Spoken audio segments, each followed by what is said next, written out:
Music festivals. They're a hoot and a holler. As a music fan who's been a fan of music for most of my life, I had always wanted to go to one. But for a while, I wasn't sure which one I wanted to go to. There are so many across the country and the world that get so many different lineups that appeal to so many different tastes that I just wasn't sure which one until I came across Maryland Deathfest. This one is probably my number 2 festival that I've always wanted to go to, or always as in like 4 years probably. Number 1 would probably be Brutal Assault, but that's in the Czech Republic, so that one's probably for like a couple years in the future, but I'll be going there eventually, mark my words. But Maryland Deathfest was a lot more doable because I am in the US and Maryland is closer to my side of the country. I live in the Midwest, so it's not that insane of a drive or flight to make. And after years and years of saying maybe I'll try, I eventually just said, you know what, we're gonna go. It was a very last minute decision. Like, I was thinking about it and decided, oh, okay, you know what, we're doing it like a month before the actual festival. So yeah, I had to do a lot of planning really fast, but I made it happen, especially after I saw the lineup that they had for this year with bands like Batushka and Rotten Sound. I knew I had to go. I knew this was a tradition I probably would have started eventually of going to Maryland Deathfest every year. I mean, after seeing all the past lineups they've gotten with bands like Bolt Thrower and Nazem on past lineups, but with them consistently getting really stacked lineups, I knew this was eventually something I was going to go to, and so I just figured, you know what, let's just make this year the first one. Why not? I can make it happen. Let's do it. So I asked for the time off at work, and I bought my ticket, and I went, and I had a blast.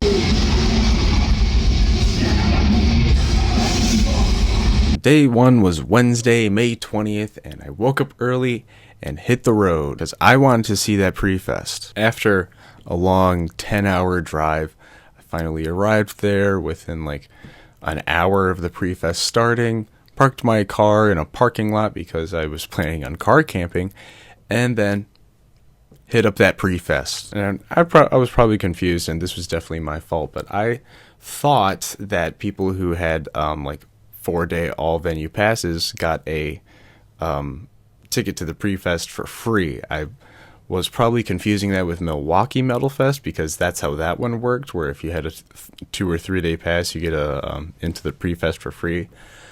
But I was wrong, so I wasn't able to get in. But they were selling tickets at the door for $65, so I just kind of bought one of those, and then I was able to get in. So it all worked out in the end. But this was a pre-fest that I knew I needed to see because they had bands like Napalm Death playing, which I've already seen, but they are always fun live. I mean, Barney's one of my favorite vocalists. I love seeing him do his thing on stage. But they also had Repulsion and Monstrosity, and they were supposed to have Sinister, but they had to drop off, and we'll get into that in a second. But they got replaced with Primitive Man, and I didn't know much about them. I listened to one of their albums beforehand because they were also booked for Milwaukee Metal Fest. But I was still excited to see them nonetheless, despite the fact that they were a bit of a change of pace for the pre-fest because they had Organ Dealers, the first band. So 3 out of the 5 bands performing were grind, and then they had Monstrosity, which is death metal, and then Primitive Man, which is very slow, sludgy noise rock, just like 4 notes like per hour, basically. Very different from what else was playing. But despite that, they were still a cool addition because they did really cool. But let's talk about Organ Dealer first because they played first. I hadn't really known about these guys beforehand, but I saw that they were grindcore, and I like grindcore. Grindcore is fast and fierce and intense, and I like that. So I listened to one of their albums, and I was like, this is pretty good. And then I saw them, and I was like, that was pretty good, because they were pretty good. And they were fast, intense, loud, and that's what grindcore is all about, man. And then funny thing, I don't know why, but I just kept happening to be right next to their vocalist during different sets. Like, I was think it was during like Old Man's Child or something. I just kind of looked over and he was just there, and then that happened like 3 other times during the festival. It was, I don't know. It was kind of strange. They were cool, but then Primitive Man was next. Now we can talk about them. Immediately during the sound check, I was kind of excited because the bass tone, when I heard him checking his bass sound, that is a nasty bass tone. It's thick, chunky, all that good stuff that I want in a bass tone, especially for sludge metal. And then, I don't know the vocalist's name, I'm sorry, but his fucking vocals are nasty. It sounds just like evil, just like pure evil. And then when you combine that with the rest of their stuff, they just sound like if you took the concept of evil and transformed it into music. It's what they sound like. That's the best way to describe it. I also did really like the visuals that they had. They had like cool like montages of footage of like American war crimes and stuff like that, and disturbing footage of like hostages being beaten up. And then there's like a distorted like TV effect on like a projected over everything. It was pretty cool. I really liked it, despite the fact that the music was very slow, which I do but it was just very different from everything else. Up next was Monstrosity, and this was one that I was quite excited for because these guys are classic. If you don't know about these guys, you should, because they are Corpse Grinder from Cannibal Corpse. That's his first band. That's where he started. He did vocals on the first 2 albums before leaving to do Cannibal Corpse, and everything else, despite him leaving, is really good. They have some weaker albums, but there's nothing in there that I would flat out say is bad or even like boring or mediocre. Like all of it is good. I like it all. So I was excited to see this. And they put out an album this year, and it was really killer, and I bought it, and it's a really good album. It's probably going to be like within the top 5 of my year-end list, maybe. I don't know. And they crushed it. They were very heavy. They played stuff from the new album, the old stuff, obviously, and they played it really well. Yeah, I would definitely see these guys again. And then I did see them again. So, man of my word over here. Next up was Repulsion, and these guys are classic. These guys were on like my list of classic bands I need to see because they're still active, and they got 2 original members, so it's Repulsion still, if you ask me. And they were awesome. I really liked them. They had a very energetic, loud set, and their stage banter was really funny. Scott's jokes in between the songs it really gave me a nice belly laugh in between headbanging. So that's exactly what I want in a show. And there even was a point where the drummer messed up because he just kept blasting when he wasn't supposed to, and then, you know, it just felt right, even though it technically was wrong. But yeah, seeing them was really awesome, but what was next was a band that I had already seen, but was still very excited to see again. Napalm Death. Now, Napalm Death, they've had a lot of lineup changes. Didn't even have any original members before their first album, so yeah, it's kind of up in the air as to what the real Napalm Death lineup is, but you know, as long as they still got Barney in the mix, and you know, Shane's still there, he just hasn't really been performing live with them. I'm in. Barney's so fun to watch, and his vocals are killer, so you know, it's a win-win. And yeah, they killed it as usual. They played a lot of grindcore. They played their 2 really short songs, you know, You Suffer and then Dead from the first 2 albums. And then they, of course, played Nazi Punk's Fuck Off because they play those at every show. If you haven't seen Napalm Death, definitely go see them. Barney is a hoot to watch. He's very British with his suspenders, and he has his own mosh pit on stage.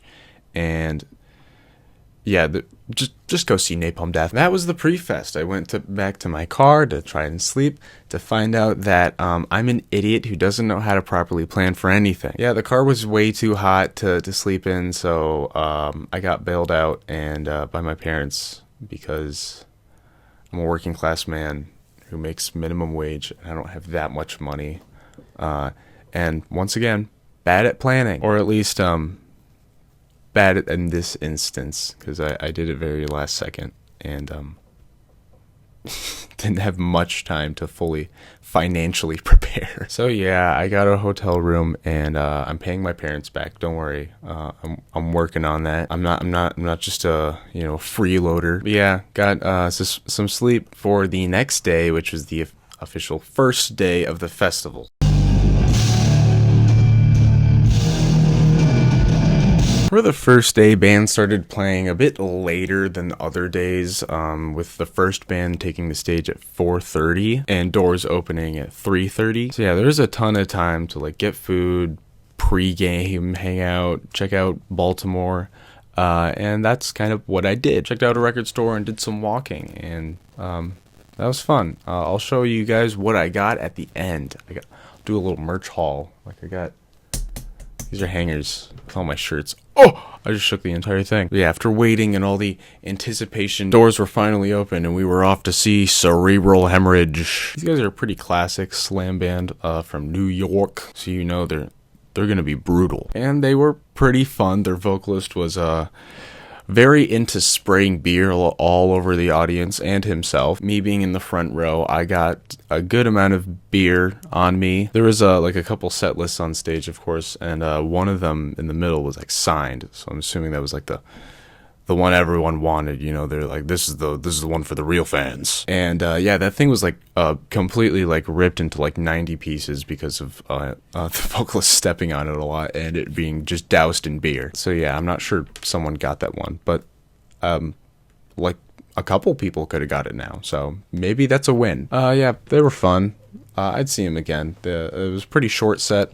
They played for like, I don't know, 30 minutes maybe. But next up was Black Lung. I don't know like anything about this band other than they're like a psychedelic doom metal band. I was just checking out merch for their set because they were in Nevermore Hall, and Nevermore Hall had the merch for the bands that played in Nevermore Hall, obviously, but also the Power Plant bands, and they had some bands that I wanted to see. So I checked out the merch for them, and I got a shirt, and you'll see it later. Yeah, they were pretty good from what I heard. Obviously, it wasn't much, but it's pretty good. Up next, we were going back to Soundstage, which is where Cerebral Hemorrhage played, for Emasculator. This is an all-female brutal death metal band, which by the title shouldn't be too surprising. And this is another band I didn't know much about other than the fact that they have shared members with a couple other bands I'm aware of, like Castrator. But they were pretty good from what I remember. They were very brutal with a more feminine edge to it. And what I mean by feminine edge is that there was women playing instead of men. That was just kind of it. It just kind of sounded like brutal death metal. It was pretty good stuff. And then it was time to go back to Nevermore Hall to check out Lair of the Minotaur. This is like a sludge thrash band, and I also was not very aware of them before this. They were pretty good. I couldn't really tell you much about their set because I don't really remember much about it, but I remember them not really sucking. So, and then next was a band I was finally aware of. Well, but I was aware of Cerebral Hemorrhage and listened to them, but finally another one, Bong Ripper. This one, I figured was probably gonna smell like weed, and it's at the Power Plant stage, so it actually wasn't bad. Which, for context, Power Plant stage is outside with a pavilion over it, so a lot of ventilation. But yeah, that was a really good set. They were really like, it was like just a wall of noise, and they played like one note every 20 minutes. It was awesome. I think they actually played like only 2 songs, and they're over 40-minute set. So yep, it was all instrumental for the most part. They are pretty much a mostly instrumental band, and it was just with some slow drums and like occasional faster moments. It was really good. I would definitely see them again. Now, up next was a classic band from Chicago called Avernus. These guys have not gotten very much reputation despite how long they've been around and how solid their music seems to be. Like, everyone I see that's talked about this band really likes them, despite them being like really not talked about, which is kind of weird. But they were good. They were sorrowful, and then sometimes screamy, you know, because they're just that sorrowful that it circles around to being angry, you know.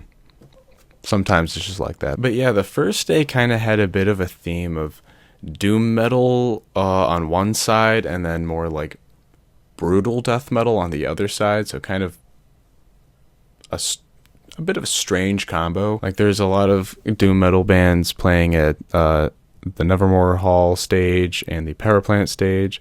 But then over at the sound stage, there's just a bunch of brutal death metal like Cerebral Hemorrhage, Emasculator, Condemned, Cephalotripsy, and then eventually Putridity, which we'll get into them. But yeah, it was kind of nice because like after the first day of having a long drive and having to stay up till like 3 a.m. because of the whole hotel fiasco, there was times where I was getting a little sleepy during the doom metal shows, so I could just go over to the soundstage, which was the only stage that had heating, by the way, and I could get nice warmed up and woken up as well because, yeah, it was a lot more intense music. But yeah, I just thought I'd point that out. Next playing at Power Plant was November's Doom, and these guys I was aware of but hadn't checked out yet, so I decided to listen to them. And they didn't really amaze me. They just kind of sound like more kind of like My Dying Bride and Paradise Lost worship. And, you know, I like those bands, but that's not really like my favorite style. And so, you know, kind of worship bands for those bands are not really gonna amaze me probably. So I checked out like a song and then went over to the soundstage to check out Cephalotripsy. These guys are a slam band that I'm only kind of aware of. I don't really care for slam. There's only a couple bands I like, but you know, I do like slam shows. They are fun, so I decided to go check out these guys, and they did help wake me up, and they were in fact very fun. I had a good time. Just lots of bree-brees and slammies. Kind of exactly what you sign up for when you go to a show like Cephalotripsy. But yeah, after Cephalotripsy was a band I really wanted to see, Rowake, or Wake, however I'm not entirely sure how to pronounce it. And as I was walking to Nevermore Hall to see them, November's Doom was still playing, so I got to see a little bit more of their set. So yeah, you just kind of win like that sometimes at festivals. But Wake was really good. I mean, their vocalist, his vocals really shined over the band, despite you know, them being really loud, and a lot of the time that not being the case. And they were intense. The band sounded just really full, really good. I would definitely see these guys again. They were a band that I was pretty excited to see on the bill, especially after checking them out. Unfortunately, their merch was kind of boring. They had one shirt, and it was just a black shirt with their logo on it and nothing else, so I didn't pick up anything for them. After that was a band I was very excited to see, because this was a band that I had always kind of felt unsure about whether I'd ever be able to see them. And that was Solitude Aeternus. These guys are a classic doom metal band from Texas, and they are one of the first doom metal bands I listened to, and are one of my favorites, and probably because of that, but also because they're really good. Now, they had a bit of a different lineup, mainly in the vocals department. They had the vocalist from Watchtower, I forget his name, sorry, fill in for vocals, and I personally think he did a really good job. I know he's a bit of a acquired taste, or a bit of a polarizing vocalist for some fans, but I did think he did a really good job, and it was really cool to be able to hear some of those songs played live. And I would definitely see them again if I got the opportunity to. So, yeah. Thumbs up. And then it was time for Putridity. These guys are very intense, technical, brutal death metal from Italy, kind of in the vein of like Malignancy and stuff. I thought their stuff was pretty cool sounding. I like their the main album that people like, with the baby on it. I forgot the title. And so I wanted to hear how they would translate that live, especially because of how technical it is, and they did really good. But I only got to catch like 15 minutes of their set because they were mostly booked over Solitude Aeternus. But then it was time to go over to Nevermore Hall to see another band that I was really excited to see, Bongzilla. These guys are really fun stoner sludge metal that are all about weed, so I anticipated it to smell like weed in there, especially because it was in Nevermore Hall, which is not like Power Plant Live in the sense that it's indoor. So yeah, there were people lighting up a lot of joints, and even the band did smoke a bit of cannabis on stage. It's legal in Maryland though, so no one could really do much about it. And I think they just kind of figured that stopping people was a lost cause, because like we got 4 days of this. People are going to be doing it no matter what. I think it's just that would just be a never-ending battle. But yeah, they were so heavy and just intense sounding, in the sense that they were just another wall of noise band with their very intense low end. But then it was time for the final band of the first day back at the soundstage.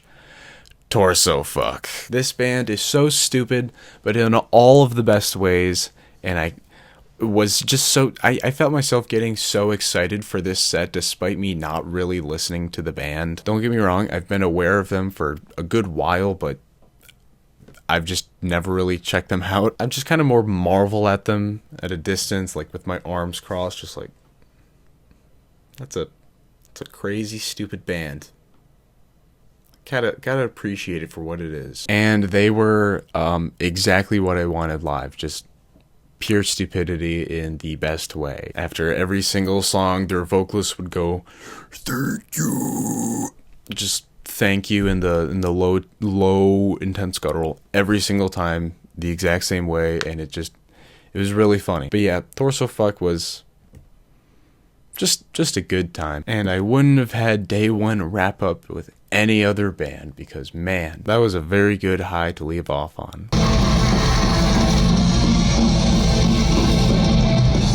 Now it was time for day 2. This is be like that. This is 4. This is 2. Day 2. Now day 2 and then the other 2 days after would be different, in the sense that there's another stage in the mix now. They didn't have the marketplace stage set up on the first day. They were still working on setting it up, so they didn't have any bands playing on it. But now they have it set up, and we have 4 stages now instead of the 3. So yeah, we got more bands playing, which can never complain about that. Up first was the modern death metal act Witch Vomit, and they were playing at the marketplace stage, the newly set up stage. And they started playing at 3:45. So yeah, we got a bit of an earlier start than yesterday, so thumbs up on that as well, because there's nothing worse than it being like 1 p.m. and you're just sitting there in anticipation for 2 hours waiting for it to start. Yeah, Witch Vomit was really solid. Just some more solid death metal. They look like a metal band up there with their studs and spikes and all that. I would definitely see these guys again, and definitely also do some more listening to for their stuff, because I haven't really listened to it that deep. And then it was time to go into the sound stage for the first band over there, which was Ord. These guys are like a progressive technical death metal band, and they were really cool. And unless I was confusing him with someone else, their bassist was everywhere. He was like in all the pits, fucking just crowd surfing, getting crazy, and it was really cool to see him everywhere. Which, yeah, Maryland Deathfest is like perfect for that. Like, if you want to meet bands, this is the best place to do it. It's like half of them will just be like hanging around, like also watching bands, so you can just like see them there and give them a good old handshake, get your jacket signed. It's a good time. And after Ord, it was time to walk towards the area of the power plant and Nevermore Hall stage, which meant I got to kind of walk by Necrofire playing, which is a solid black metal band, and they were playing at the marketplace stage. So I saw a little bit of them, like a song or 2 or a song and a half, like around there. Sounded good. Can't really judge it too much, though. Didn't really see too much of it. But I was walking in that direction to get in line for the Old Man's Child signing. They had a couple different signing sessions going throughout the day. They had God Dethroned going before this. And then after, they had the Crown and Der Vegeiner Freiheit, which I thought about doing because I really like Der Vegeiner Freiheit, but I ended up not, because the Old Man's Child signing took a while. This was easily the longest line, or at least the slowest moving line that I'd been in for the entire festival, like easily, without a doubt. Like, it just kind of seemed like the people like up front, like, I don't know, had the entire Old Man's Child discography and all the albums, all the Dimmu Borgir albums that Gulder played on to get them signed. like all of them, and then they all wanted to get 13 different pictures with all 4 of the different members. Like, I don't know why it was taking that long, because it's just kind of like, get shit signed, get a picture, and then it's like, thanks for the music, you guys rock, and then you fuck off.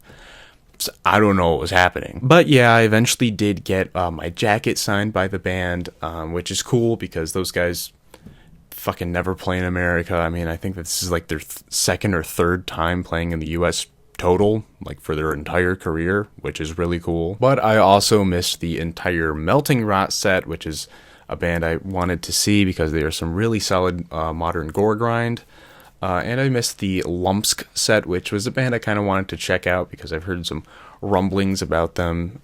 And they also, this was their first time playing in the US, so it kind of would have been cool to see that, but missed out because I was getting my freaking jacket signed by Galder. Fuck. But after that, God Dethroned was playing at the Marketplace stage, and I wanted to see that because those guys are from the Netherlands. They don't come to the US very often, and they were doing a 35th anniversary set, so they were playing a bunch of cool stuff throughout the discography, and yeah, I really want to see that. So I saw most of it. I think I missed like the first 2 songs, but I could still hear them walking up to the stage, so I pretty much saw all of it. But yeah, they were really good. They played some songs that I really like, and yeah, even though he had a freaking sports jersey on stage like a freaking poser, oh my god, they were still really good. I would definitely see him again. Most of these bands I would see again, because most of these bands was my first time seeing them, and I like to see bands multiple times because most of them, if I'm seeing them, I like them, and whenever they play again, they usually play different songs. But up next, there wasn't really much I was dying to see, so I definitely could have done the Der Weg einer Freiheit signing, but instead I just kind of got some food, I think. And then I checked out Left Cross and Pan American Native Front, and they were actually pretty cool, especially the latter. They have a long name. Pan American Native Front. There, I said it again. They had cool stage visuals because, you know, they're black metal and that's what they do. Like, cool outfits, cool stage makeup, and yeah, they sounded like black metal. I haven't really listened to them, so. But then after this, it was time for Rotting Christ back over at the Marketplace stage, and there wasn't really any other band playing, so you had no other option. It was either that or like sit down for a bit. They were doing a special set, which was the first 2 albums and like the demos as well. I think it was like certain span of years. I don't remember. The span of years, it was the demos and the first 2 albums. So like they're doing an old school set, and you know, that was pretty cool. I'll admit though, I'm not a big Rotting Christ fan. I like them. I think they have some good songs. You know, I don't think they're bad at all. This is my second time seeing them. I think they are a good band live.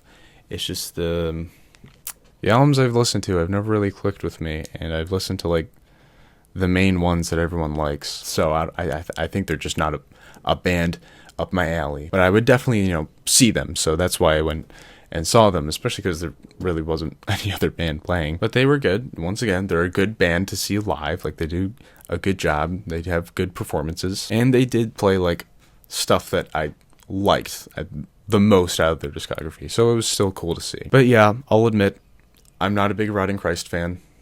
I think they're decent, but don't really care for them, to be honest. Now, up next, there was a decision to be made, because they had Wolfheart playing, Wayfarer, and To Violently Vomit. To Violently Vomit, in case you don't know, is basically Disgorge, but just under a different name. It's just because Ricky Myers is busy, you know, being in Suffocation now, so Disgorge can't exactly play as Disgorge nearly as often. But they were playing a special set of She Lay Gutted in its entirety, which I thought that would be pretty cool to see, because that's my favorite Disgorge album. To be honest, I'm not a huge fan of Cranial Impalement. You can yell at me if you want, I guess. But Wayfarer is really cool, so I decided to see them and then a little bit of Wolfheart, because that was like Wolfheart's like 4th time playing in the US total, and they're pretty good. But they also had their vocalist had a very cool mic stand. Like, it was like big deer antler, and then I didn't see this part of the set because I saw a Wayfarer for most of the set, but eventually put on someone's Pikachu hat, which yeah, dude, freaking Pikachu rocks. Yeah, Wayfarer was really cool. In case you don't know about them, they're like a country black metal band. They're interesting, but in the best way. They also are like a side project of Stormkeep, which is another really solid band, melodic black metal. Go check them out. They're really good. They have share most of their members with them, and then they also have Isaac Falk from Blood Incantation, and he's also in Stormkeep, so it's got members from both of them. But yeah, they were really cool. They were really good, and yeah, I would definitely see them again because they only played 40 minutes, and I didn't see all of it. So, but yeah, I skipped out onto Violently Vomit, but that was just because they are playing at Ohio Deathfest, so I will be able to see them then, which I am going to Ohio Deathfest, so that'll be a good time. They got a really good lineup. But next up was a set that I'm sure very large amount of the festival was waiting for. Their return to the US in 20-something years. Old Man's Child. Yep, Golder revived the band a little bit ago, and they are playing in the US again, and well, they did, because, it happened past tense now, and it was really good. It was pretty cool, because it was raining during the set, which at the time I didn't think it was that bad, but, I guarantee a lot of people didn't like being rained on. But in retrospect, it made it really cool, especially when you see the videos, because it's freaking raining during Old Man's Child. That's sick. But yeah, they were really good. A lot of really good stage theatrics. Sounded really good. Freaking evil black metal. Oh my gosh. I just damned my soul just by being there. Now, up next was a band that I knew I had to see every second of the set, because they put out an album I absolutely loved last year. And that is Der Weg einer Freiheit. Unfortunately, they were also booked over Rotravor, a classic death metal band, which doesn't really get nearly enough credit. But I had already seen them before when they opened for Asphyx in Chicago last year. And they are also playing at Ohio Deathfest as well, so I'll be able to see them again there. But man, Der Weg einer Freiheit was really good live. They sounded just like the album, but with more power and oomph. And they played a lot off of Innern, which was the album they put out last year, and I was really happy to see that. And plus, this was their first time in the US, so no one's able to call me a poser for that band. I was at their first US show, and you probably fucking weren't. But then, up next, over at the Power Plant stage, the final band to play at that stage for the night, was another band that I'm sure a lot of people were waiting for, and that was The Crown. These guys are a Swedish melodic death thrash band that have been around for quite some time, over 30 years. And this set was extra special because this was their last time playing in the US, because they are retiring. So yeah, they had some firsts and some lasts for this MDF, which is bittersweet, And I will also admit that The Crown has never really amazed me. I think they're pretty cool, pretty good, solid, 100%. When someone says, "Oh, I like The Crown," I immediately okay. That's a valid opinion. But they never really amazed me. I haven't really done that much listening. I listened to 2 of their albums and I listened to a couple times. So, it definitely could be due to me being more ignorant to them, but they've never really done much for me, but they were still really good live. And, if they came around again, I would see them, but they're not going to do that, because they're retiring. And after that, there was a little bit of time between the next band that I wanted to see, and so I decided to go over to Soundstage and check out Lividity. These dudes are another classic brutal death metal band, and even though they have one original member, I thought it would be cool to see them and see what they're all about. And they were really fun. I don't know if their guitarist was fucking cracked out or some shit, but he was just the mic was maybe just not on his side, because he was just throwing it down. And what I mean by that is in the middle of a song, his voice would be cutting out or some shit. I don't know what the issue was, but he would just knock over the mic stand, just smack it down, and then the sound dude would just go pick it back up, because mic stand being knocked over isn't ideal, and then he would just knock it down again. I don't know what the issue was, but that was his solution. Yeah, they were cool. They were fun. They were actually very fun. I would do that again. But then over at Nevermore Hall, they had Aranzi Pazuzu. These guys are a Finnish, very strange, atmospheric, psychedelic black metal band. And this was like their 4th time playing in the US. Like at least their 4th time doing something in the US. Like I think that they've done like 2 tours, and this is like the 2nd one, and then they've done like a festival appearance or 2. So yeah, these guys don't come over here often, so them being booked was pretty special, and they actually were really cool to see live. Their guitarist was really getting into it. I remember seeing his like strap of his guitar like break off, or at least just kind of come off, because of how intense he was going. Like he was getting into it. So yeah, he had to hold his guitar, just like hold it up with his hand for the end of the song. It was an intense performance, but it was a cool way to end the 2nd day. It's time to start the 3rd day, and we started the 3rd day in the soundstage with the band Dead Void. I don't really know much about these guys, but I caught my first drumstick at a show. Yeah, he just kind of threw it. I'm assuming it's because it started to split, which, yeah, it's pretty ironic that I hadn't caught one yet, because I'm a drummer. I play drums. I've been playing drums for like a decade now. So yeah, I finally got one. And then next was the Marketplace stage, where they had Torture Rack playing. This is another modern death metal band, and they share members with Witch's Vomit, or Witch Vomit, I should say. And they were also really solid. They just more death metal.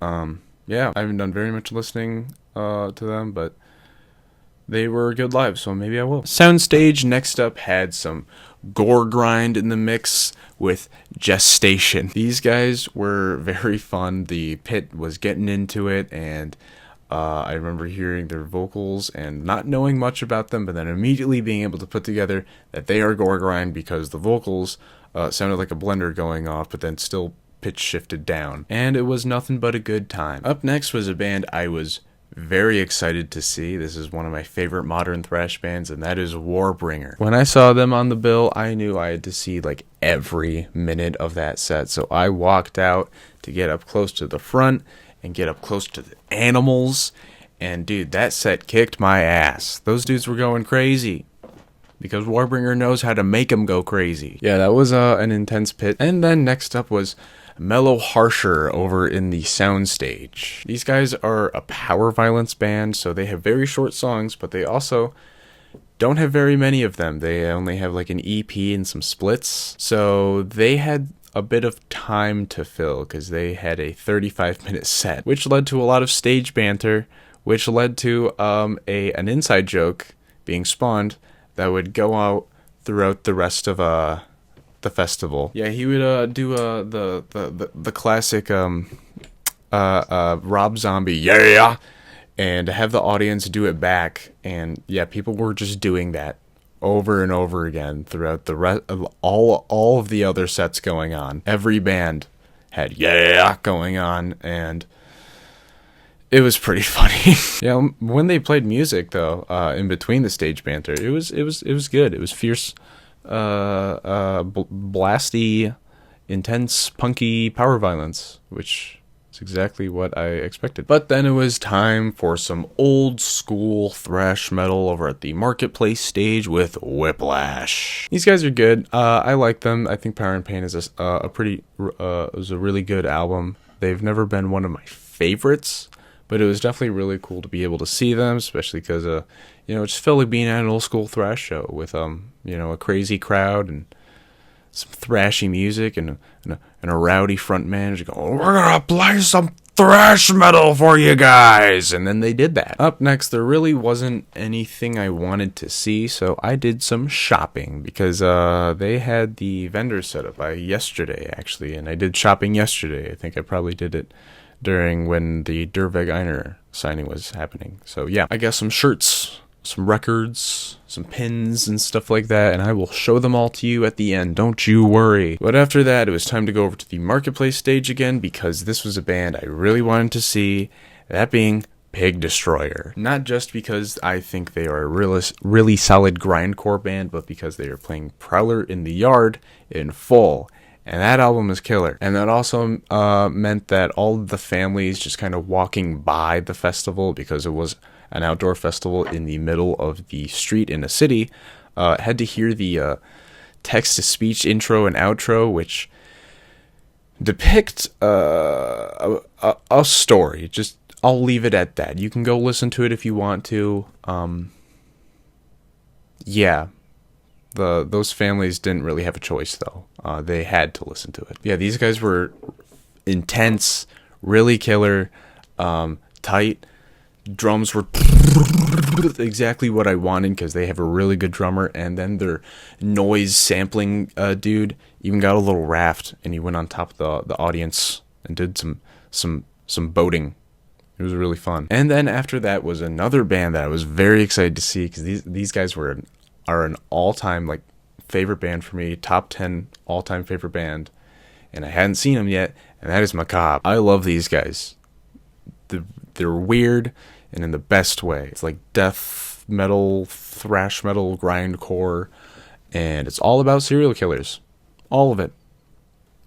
Like every single song, there's not very many that aren't about serial killers. And they had dudes dressed up as the serial killers that the songs were about. Just like throwing shit into the audience and stuff and interacting with the audience while they were playing. And it was really funny. They had a dude dressed up as Jeffrey Dahmer, rubbing himself and drying himself with a towel while they were playing Scrub-a-Dub-Dub. And then they had a dude dressed up as Ted Kaczynski, throwing packages into the audience during the Unabomber. And that was fun. I didn't catch a package, though. That was amazing. Definitely a top 10 experience from the festival, because those guys are awesome, one of my favorite bands, and they had a really good set, and plus they have all three original members, like no lineup changes throughout the entirety of their existence, which is very impressive, because they are old, 30 plus years, and you don't hear that often. Next up was Destruction, and I won't lie, Destruction is my least favorite out of the Teutonic Four, whatever you want to call them. Yes, I think Tankard is better. Is there an issue with that? I've just always kind of found them to be very plain, kind of boring thrash. But that being said, like their first like couple albums, I do think are good. And they were playing the first album in full, and so I saw that. This was my second time seeing Destruction. I saw them actually earlier this year with Testament and Overkill, and they are good live, especially during this set, because they played a really good album live. And yeah, it was good. I liked it. Not really a favorite band of mine, though, so not really a standout set, but it was definitely cool to see. Now, up next, they had two bands that I really wanted to see that were booked right over each other, but the stages were like right next to each other, so I figured I would see like the first half of the first band and sprint into the Nevermore Hall, see the second half of the other band. And that's what I did, and it was Mortician and Hellbutcher. If you've never seen Mortician live, you have to. Go see Mortician live. If you live in like fucking Ohio and they're playing in California and that's the last, they're like, I haven't seen them yet. They're doing the last show. They're probably doing it in New York because that's where they're from. They're doing the last show in New York. Fly to New York. It is a good time. I saw a dude enter the pit with a Mortician tank top and left the pit with a ripped cloth that just happened to have a Mortician print on it. It was an intense pit. They gave me a run for my fucking money, and they are brutal as all hell live. I mean, if you think the on record is heavy, just wait till you hear it over 30,000 billion giant enormous speakers put at max volume.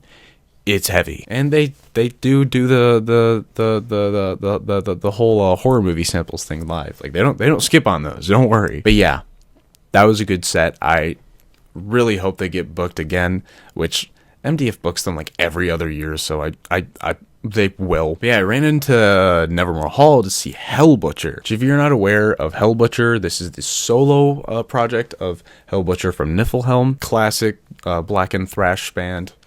Really, really good.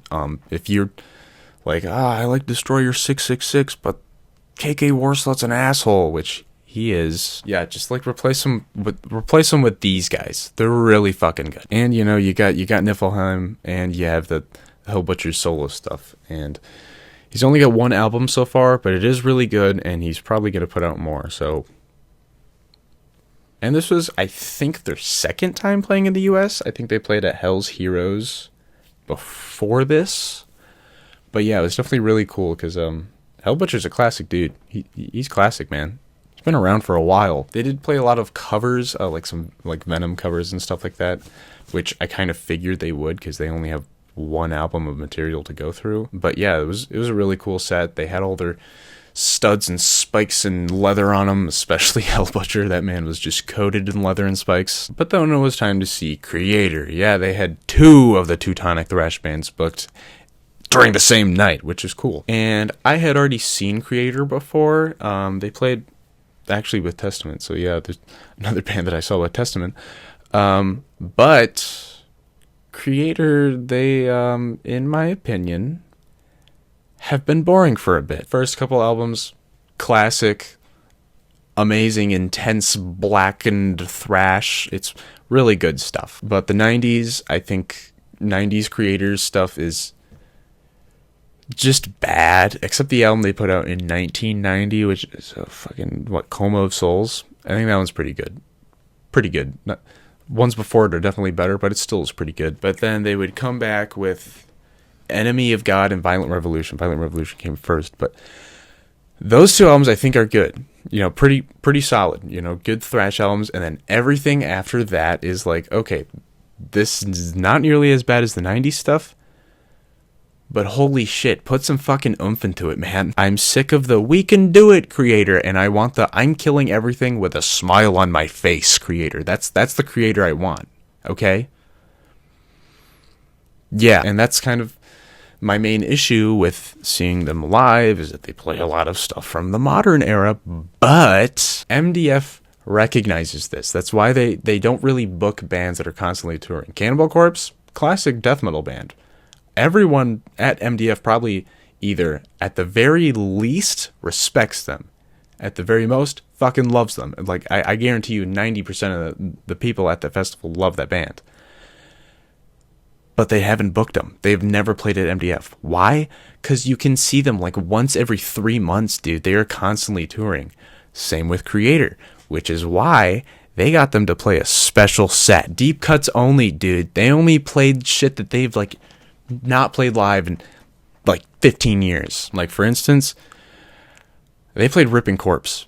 And like when I heard that, I was like, dude, this is good. This is a good Creator show. So yeah, seeing that was awesome. Creator did awesome. That I was kind of hesitant. It's like, how fast are they going to be able to go? But they went fast. They were able to handle it, and it was awesome. I would definitely see them play a set like that again. But I don't know if I'll be able to. Now up next, they had a couple bands that I did want to see booked over each other again, which is obviously a big issue that you run into at festivals. It's like, shit, I got to make a choice. But I decided to go see Miasmatic Necrosis instead of Mortal Scold, but that is just because Mortal Scold was booked at Milwaukee Metal Fest, and I was going to that too. So, and I did go to that. It actually already happened. So yeah, expect a video on that one as well. But yeah, I went and saw Miasmatic Necrosis because these guys are really solid gore grind, and also their vocalist is one of the like co-founders of Maryland Deathfest. So it's like, I think everyone at the festival should have been at that set just because we owe it to that guy. But that's just me. They were really good live. I mean, like, the dude only does vocals, but he just did a lot of aura farming in between fucking vocals where you just, menacingly stare at the crowd like he's just plotting the murder of every single one of them. And they were crushing. I mean, it's gore grind, and they were really good gore grind, which gore grind is kind of like Slam for me, where it's like, I don't hate it, but there's like only a couple bands that I like, and they are one of them. So yeah, it was definitely really cool to be able to say that I've seen them. But yeah, as I was walking over to Nevermore Hall to see Hevacrunu, Mortal Scold played like 2 notes that I got to hear, and then they were like, yeah, bye guys, that was awesome, you guys rock. And then as I was walking, and their logo was on the screen, but then that was all I saw from their set, which was kind of disappointing. Like I thought it would have been cool to be able to catch a little bit, but it was fine because I was able to catch them at Milwaukee. But then it was time to see Heavy, which is another Finnish black metal band. These guys are more folky, more melodic though, and it was cool. They were really cool. They have a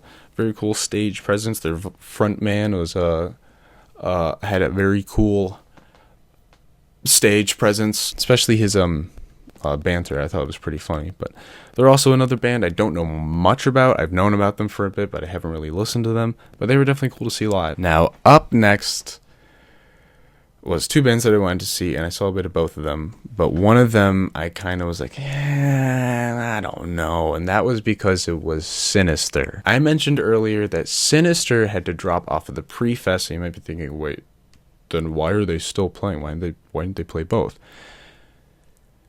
That's because their drummer, Odd, has become ill and wasn't able to make it. Now, they've actually clarified it more, and I do believe he was diagnosed with some form of cancer, which is horrible news, especially because the dude is a legend. He's the only remaining original member of Sinister, so it is terrible to hear that he came down with that. And with that, they had to get a fill-in vocalist, so they had Danny Nelson from Malignancy step in. And I thought that was really cool because Danny Nelson is a really good vocalist, and Malignancy is a really good band. And I think they did a great job paying homage to Sinister and their music. I mean, they played mostly classic songs. They didn't play very many, like 5 songs, maybe. Like, it was a short set, but it was more of a tribute to Sinister. And, yep, get better, Odd.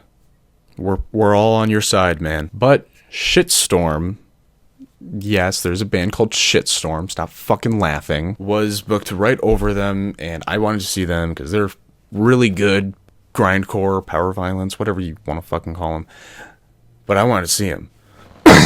So I went and saw them, and I see why they are called Shitstorm, because that is exactly what they brought. I only saw like the last 10 minutes of their set, but they're grindcore, so that means I saw like 50 songs. And for the last like couple minutes, they were just going crazy. They were like really getting as much feedback from the guitars as possible, knocking over amps on accident, and then they were just sticking their guitars into the audience, and all them, audience just grabbing the neck. There was like a 50% chance that the neck of the guitar was just got snapped off, and it's just like, well, that guitar's not usable anymore. But they were still doing it, despite the fact that they're not a very big band and probably weren't making very much money from their music, so I respect it. By the way, that wasn't an insult at them.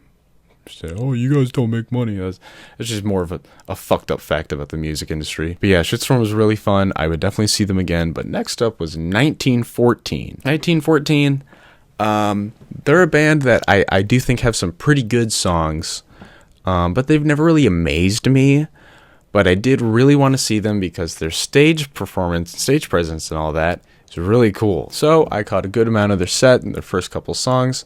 And it was also really special because this was their first time playing in the U.S. And it was really cool. Their whole gimmick and setup was awesome. They're dressed like old World War I soldiers, and like they had World War I stuff playing on screens and samples and stuff like that. And then from the pictures I saw from later on in this set, the vocalist ended up covered in like blood and stuff, and it was really cool. But they also ended up pissing off some people by talking about, like, fuck Russia.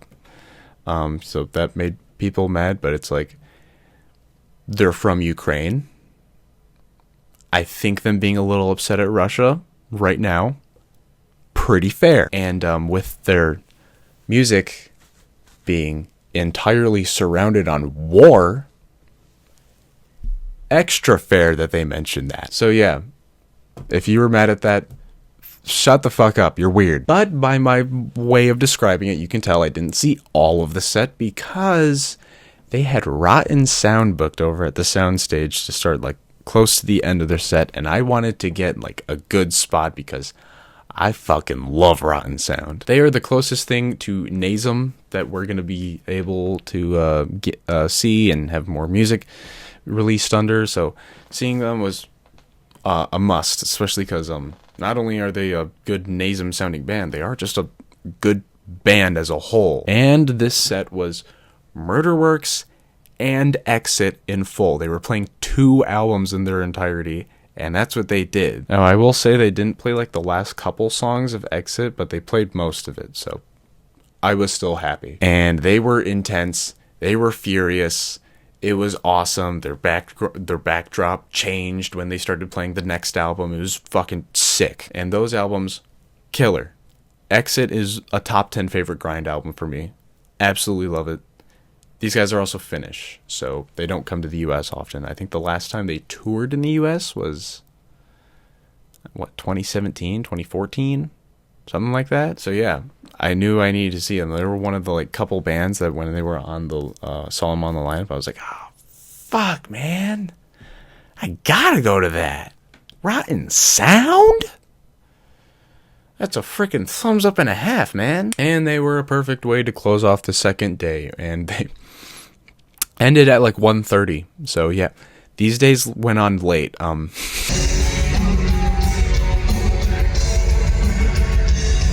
And up next was Sunday, the final day of the festival, which was bittersweet because it's like, oh man, I'm having a blast. And I would love to have a bunch of more legendary bands play, but I also am very tired and would like to go home and say hi to my dogs and family and hug my mom and my dad. And it's like, I got a bunch of records. I don't have my record player here. I can't use these yet.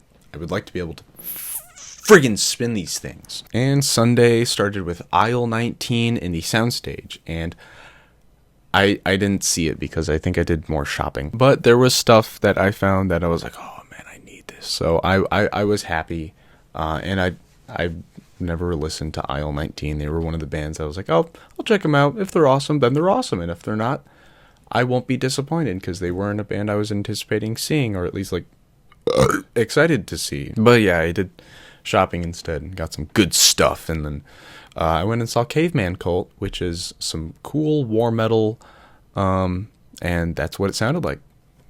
Some cool, intense war metal. And then over in the soundstage, they had some more really solid gore grind with Hemorrhoid. Yep, we got bands named after butthole bubbles now. And they were great. They were exactly what I wanted. Just some gore grind to, wake me up, even though this was at like 4 p.m. at this point. And yeah, it was awesome because those guys are, a newer band. And they did a great job. Up next was Cancer, but there was a bit of a catch. Now, while I was, walking into the marketplace side of the festival grounds, I was looking at my phone, just kind of passing time, and saw an Instagram post from Cancer talking about how their vocalist couldn't make it into the US. Which does suck a lot because he's the only original member left. So, not to sound like a negative Nancy, but they basically had a Cancer cover band play instead of Cancer. But like I said, they still did play. They had the members that were able to get in play, and then they had some people filling on vocals, and it was still a good time. They played Cancer songs, but I was pretty disappointed because I wanted to see the actual band, and it didn't really feel like I got that. And they were also supposed to play Death Shall Rise in its entirety, and I can almost swear they did not, which is also kind of disappointing, but I understand why they wouldn't, because it's like, this kind of isn't Cancer. Let's just do a normal set. But next up was a really cool current very chaotic brutal death metal band called Excrescence. If you like the really technical, intense side brutal death metal, like Malignancy and Putridity, you might like these guys. They are a wall of noise, just very intense, just blast beating, frog croaks on as the vocals, stuff like that. And I really wanted to see them, especially because I wanted to see how they would do the vocals, because they have really interesting sounding vocals, and they were intense. wall of sound, brutal death metal with croaking frog vocals, and that was exactly what I wanted and expected. Up next was Death Angel. This was my second time seeing these guys, and they've never been a favorite thrash metal band of mine, but they are still good. I do like them. However, this set I'm still very confused about. All of the all of the marketing I saw for this Death Angel set marked it as Act 3 in its entirety, the third album. They were going to play it all in full.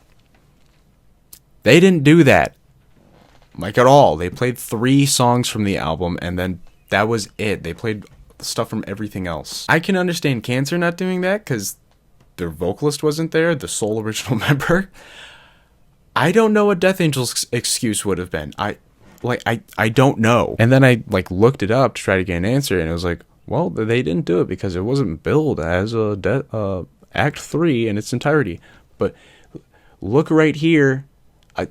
Yes, it is. But yeah, they didn't do that. But I was more so confused more than upset, because Act 3, I will say, not the best Death Angel album. I think the first one, The Ultraviolence, is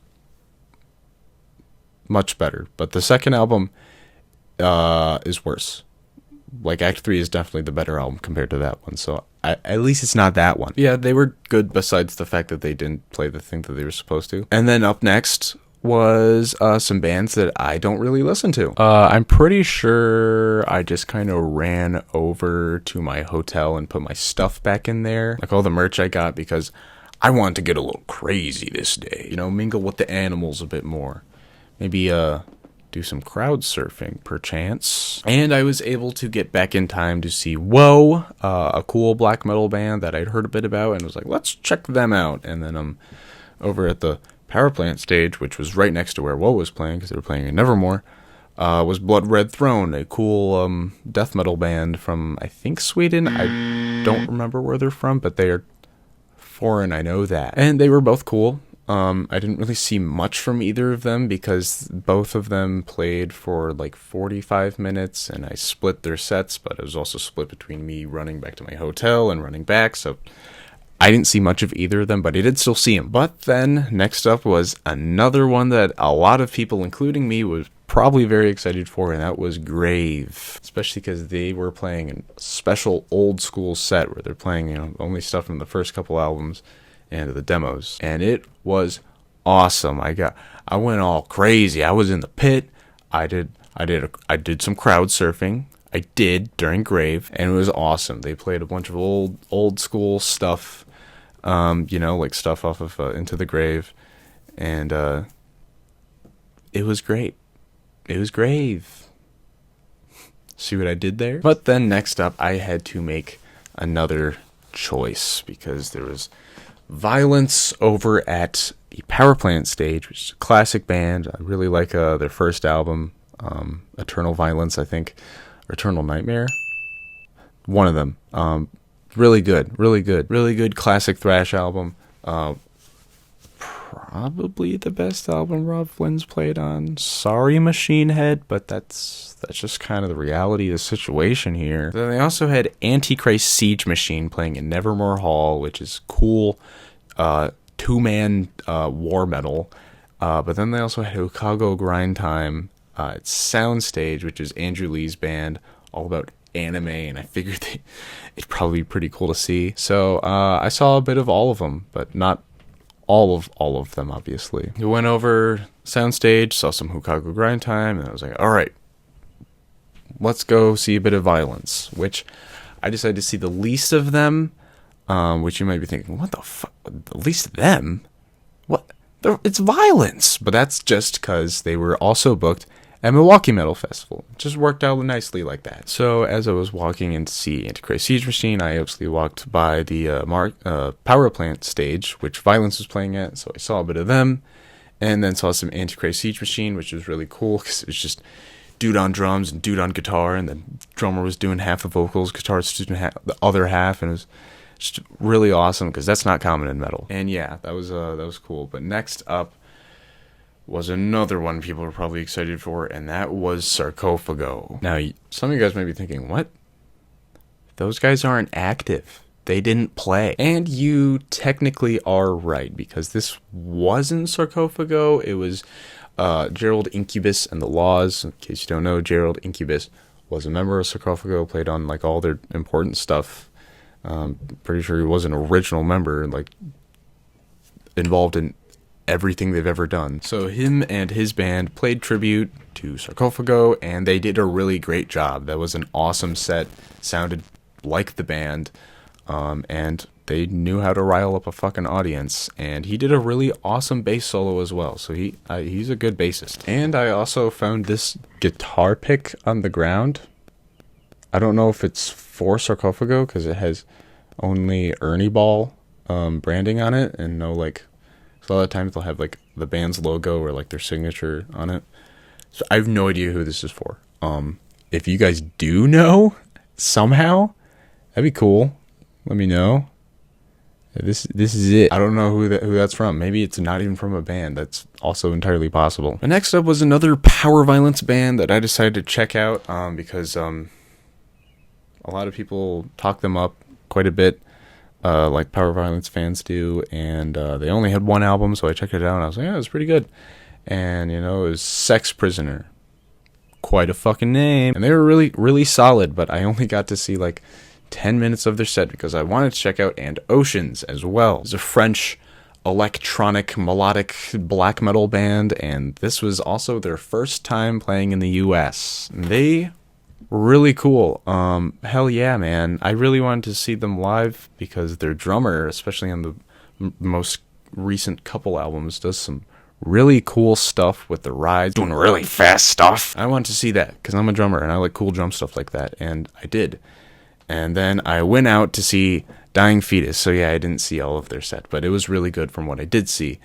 But yeah, it was Dying Fetus time. This was a set I knew I had to see every single second of, even though this is my third time seeing Dying Fetus, and I am going to be able to see him again. They already have another scheduled tour with Sanguisugabug and Crowbar, which I will be going to, because Sanguisugabug is fun, and Crowbar is a classic band that I haven't seen yet, and I also do really like them. So, and Dying Fetus, dude, come on. But they were playing a special old school set.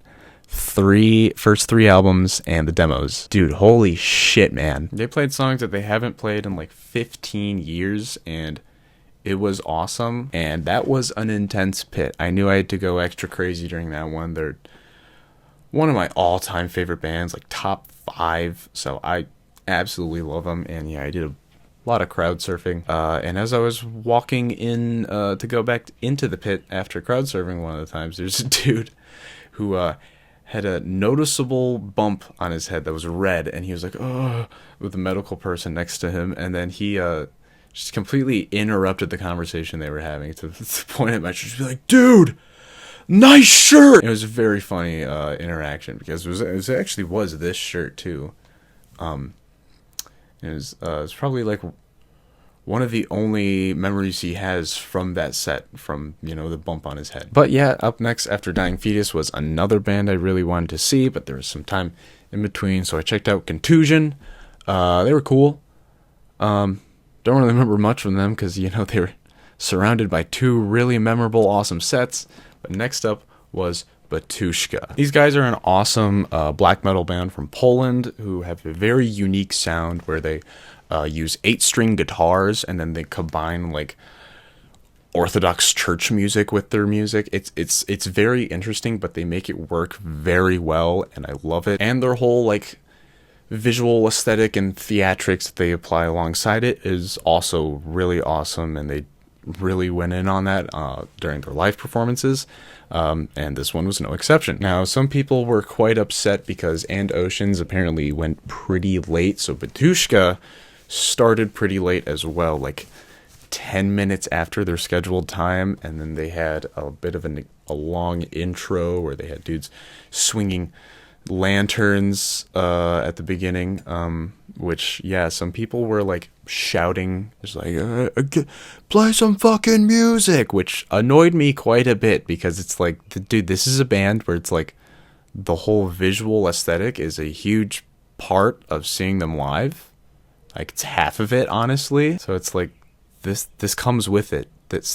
Shut up. Go fucking see Cephalic Carnage. They're playing right now, or going to be soon. But they were awesome. They played the entirety of the second album in full. If you're wondering why I'm not saying its names, because it's in Russian, and I don't remember how to say it. Yeah, they played all of that album, and then like the first half of their first album. Dude, the only way that set could have been better was if they played all of the second album. Like that was an awesome fucking set, man. And then the visuals were also a very memorable part about it that I just like kept thinking about weeks after being home from the festival. Just like, man, that was really freaking cool. And yeah, they played pretty late, especially because they started late, so I wasn't able to catch any of Cephalic Carnage, so that meant festival was over. For me, you know, like I wasn't able to get the last band. But that was, after that set, I was fine with it, because it was like, that set was so good, it made up for it. But yeah, festival's done. All the bands had played, it's time to go home. And then, you know, I got a good night's sleep.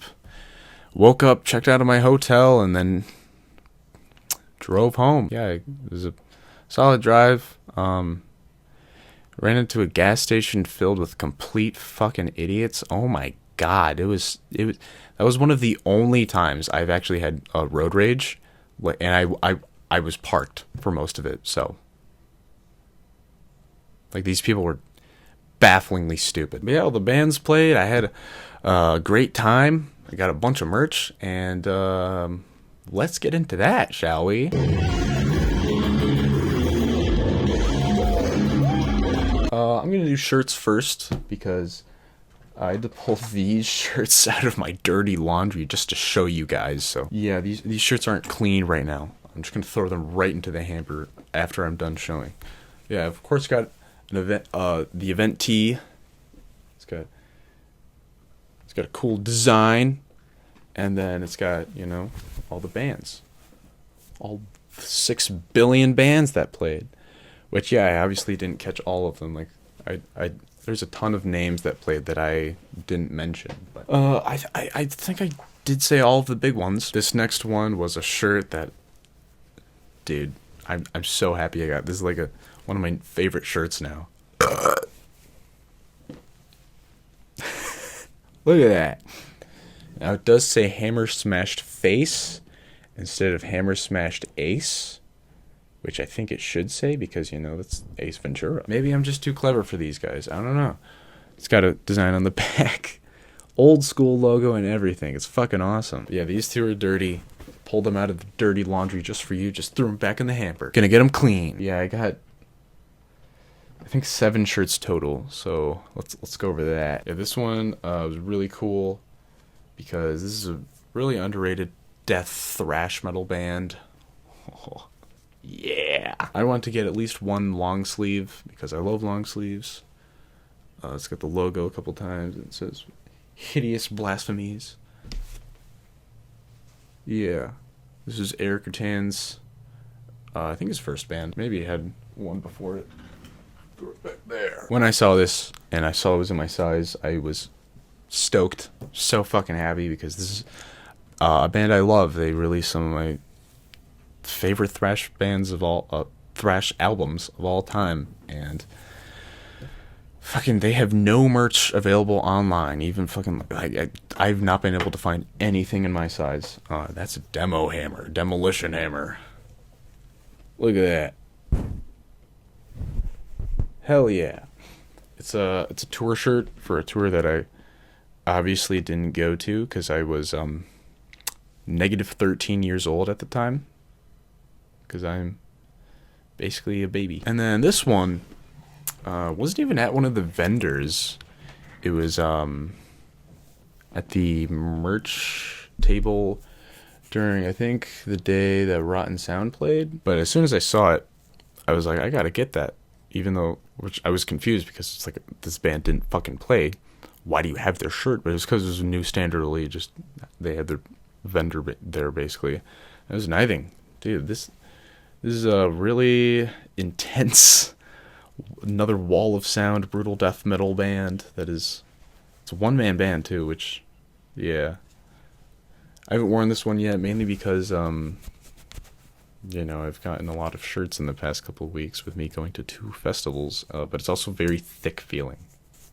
It feels like half an inch fucking thick, so I haven't worn it because it's been hot weather. I'll wear it soon. This next one is a band I knew I needed a shirt for because, you know, I think every metalhead who likes this band, and every metalhead should know this band and have heard it, them, and if you like them, you have to have a shirt for them because they're a classic.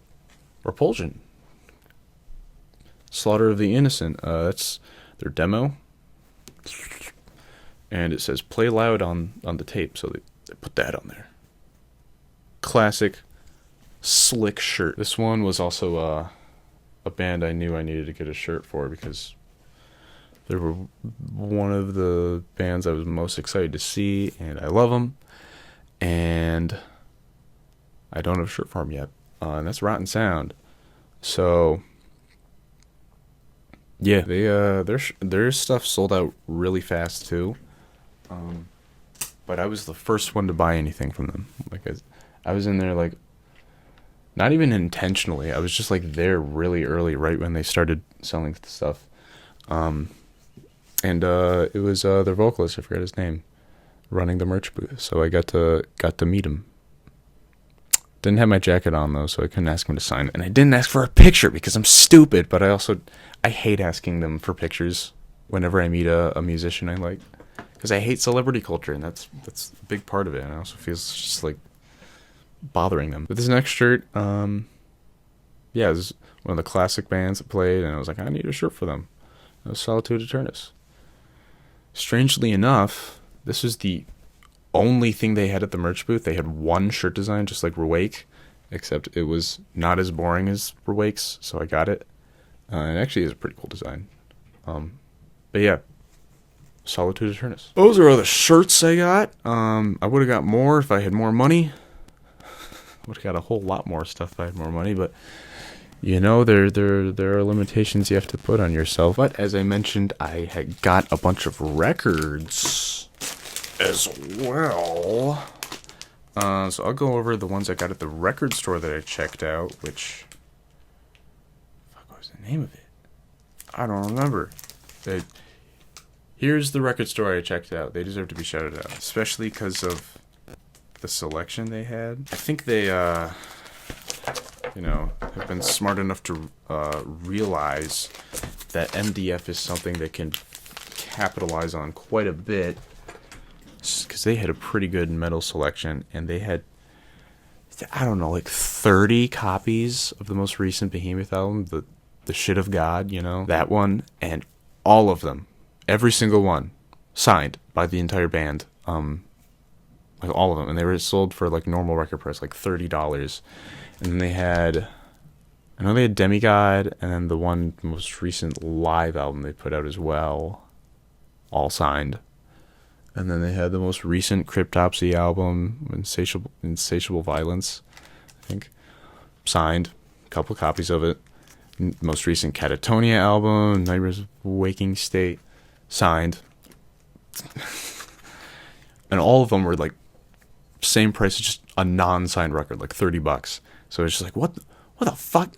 What? I didn't get any of them though, because if you haven't watched my most recent video, did not care for that new Catatonia album. I didn't put the Cryptopsy album on there either, but I did not care for the new Cryptopsy either. I honestly only like the first 2 Cryptopsies, and then actually I do think the new Behemoth Shit of God, despite it being cringe, is pretty decent. But I didn't get it because, to be honest, like I just said, pretty decent, not amazing. And I got these 2 instead. Baphomet, The Dead Shall Inherit. This is a classic death metal album. I think these guys are from New York. You guys should know about this, because, I mean, Dying Fetus covered them on Grotesque Impalement. They did Streaks of Blood. That's Baphomet. That's not an original Dying Fetus song. So you should know this. Yeah, when I saw it, I was like, oh, I gotta get that. I don't have it yet. Now I do. I saw this, and I was like, oh, fuck yeah. Because I like this album quite a bit. It's one of the few albums by this band that I don't have yet. and it is like the cool splatter variant, and the more rare variant of it too is Opeth, Still Life. It's like the black and red splatter, and it's the second pressing one. Yeah, it was sold for like 40, which is, if you collect vinyl and like Opeth, you probably are thinking, oh, that's a pretty standard Opeth price, because Opeth vinyl goes for more than most other vinyl for some reason. Yeah, those are the 2 records I got at that record store.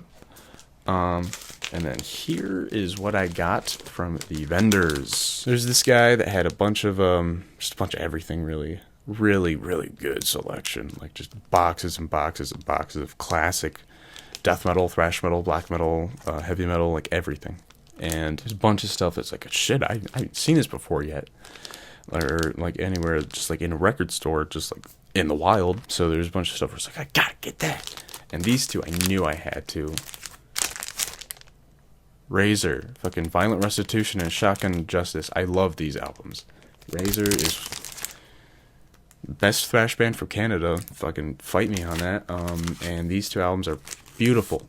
Beautiful. Just hyper aggressive thrash until the end. And fucking love it.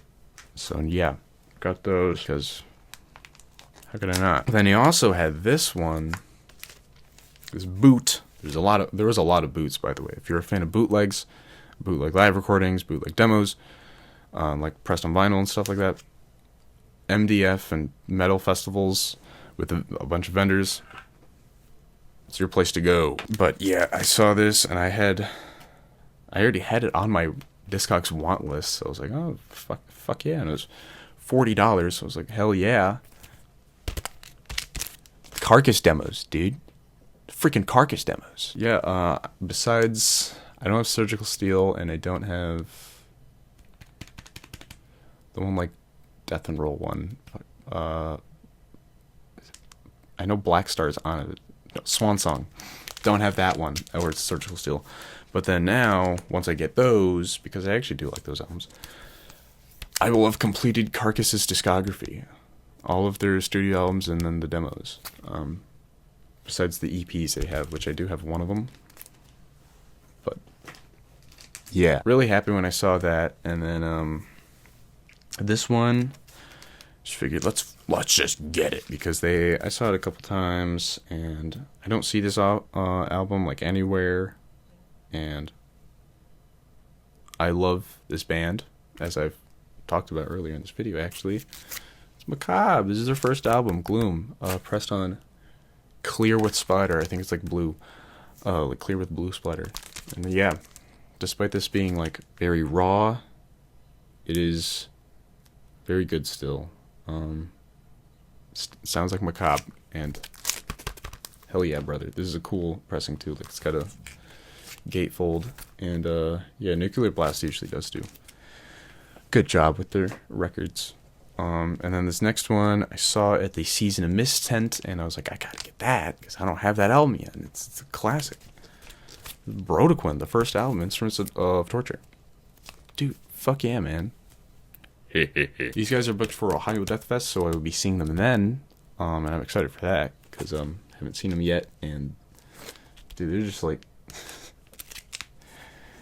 stupid heavy. Just like some of that stupid heavy brutal death metal. Like stupid micro genre that I've seen people claim to exist that I, for one, will say does not exist, and that is ultra brutal death metal.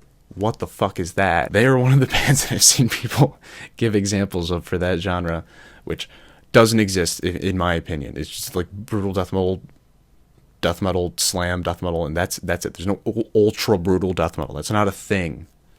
That never will be a thing unless they somehow manage to make stuff like that even more intense, which they won't. And if they do, it'll probably just sound stupid. So stop. Yeah, those are all the records I got. I also did get this Rotten Sound logo pin, which has found a spot on my fanny pack, because I have a fanny pack, because fanny packs are metal as fuck. And I also did get a Torso Fuck sticker, because hell yeah, man. I also did get that kind of pointing to it, that Sodom tapestry on my ceiling.